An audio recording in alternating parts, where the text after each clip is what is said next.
কিরকম নাগা উইংস বানালাম যে তোমাদের ভাইয়ার শরীরে জিন ভর করলো। মানে জিন ভর করলে যেভাবে মানুষ ছটপট করে না, ঠিক সেভাবে তোমাদের ভাইয়া ছটপট করতেছিল। তাহলে তোমরাই দেখে নাও কি নাগা উইংস বানালাম। প্রথমেই মুরগির ডানা, পাক, উইংস যাই বলো না কেন বের করে একটু লেবুর রস চিপে দিলাম, না দিলেও সমস্যা নাই। তারপরে লবণ, গোলমরিচ, মরিচ গুঁড়া, আদা রসুন আর সয়া সস দিয়ে ভালোভাবে মেখে তারপরে আধা ঘন্টা বা 1 ঘন্টার মতো রেস্টে রাখবো। আমি দুপুরবেলা মেখে রেখেছিলাম, তারপরে বিকেলবেলা নাস্তায় তোমাদের ভাইয়াকে এটা বানিয়ে দিয়েছিলাম। সময় না থাকলে মেখে রাখার কোনো দরকার নেই, মেখে রাখলে হয় কি খেতে আরেকটু বেশি ভালো লাগে। তারপর একটা প্লেটে কর্নফ্লাওয়ার, ময়দা, মরিচ গুঁড়া, লবণ দিয়ে ভালোভাবে মিশিয়ে নিব। এটার সাথে চাইলে তোমরা ম্যাজিক মশলা বা চাট মশলা বিভিন্ন কিছু ইউজ করতে পারো। এখন মেইন জিনিসটা করব, নাগামরিচ, কাঁচামরিচ আর রসুন কেটে নিব। দেখো কি সুন্দর ছুরি লাগানোর সাথে সাথেই কাটা হয়ে গেল। ভিডিওতে দেখেছিলাম এভাবে কাটে, তাই আমিও এভাবে কেটে নিলাম। এরপর ময়দার সাথে উইংস গুলো ভালোভাবে কোট করে নিব। আমি একবার কোট করে নিচ্ছি, তোমরা চাইলে 2বার কোট করতে পারো। ক্ষেত্রে ডিম বা পানির মধ্যে চুবিয়ে তারপরে আবার কোট করে নিবা। আর হ্যাঁ, আমি কিন্তু তোমাদের রান্না বান্না শিখাচ্ছি না, আমি যেটা করেছি আমি সেটা শেয়ার করলাম। কত আপুর আছে কত সুন্দর সুন্দর রান্না বান্না করে, তাদের কাছে আমি কিছুই না। এখানে মুরগির ডানা ছাড়াও আরো একটা অংশ ছিল, মানে ডানার উপরের যে অংশটা, যেটা থেকে চিকেন ললিপপ করা হয়। হাত দিয়ে চেপে চেপে সবগুলো ডানা কোট করা শেষ। এখন সবগুলো উপকরণ নিয়ে চুলার কাছে চলে যাব।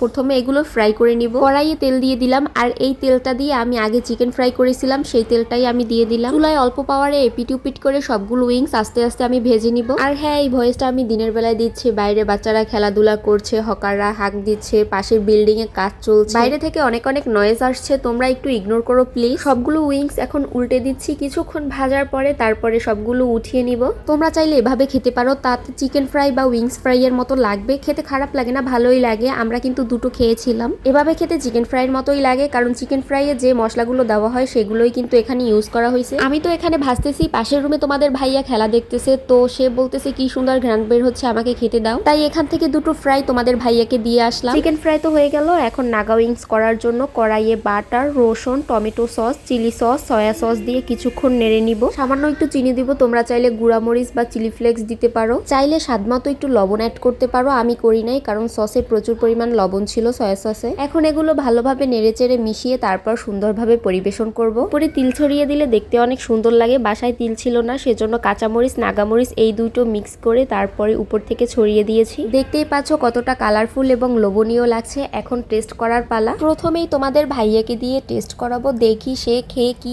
বলে। খাবারটা দেখে কি সুন্দর একটা হাসি দিছে, এই হাসিটা আর কিছুক্ষণ পর থাকবে না। খাওয়ার পরেই তার ঘাড়ে একটা ভূত চেপে বসবে, আর সে পাগলের মতো ছটপট করতে শুরু করবে। খাবারে প্রথম কামড় পর্যন্ত ঠিক ছিল, তারপরে যতবার কামড় দিছে ততবার মনে হচ্ছে যে মাথার ভূতটা আরো বেশি লাফালাফি করতেছে। আমি কিন্তু ঝাল অনেক কমিয়েই দিয়েছি, কারণ অনেকে কিন্তু এটার মধ্যে গুঁড়ো মরিচ, চিলি ফ্লেক্স এগুলো অ্যাড করে, কিন্তু আমি করি নাই। দেখো তোমাদের ভাইয়া কিরকম করছে।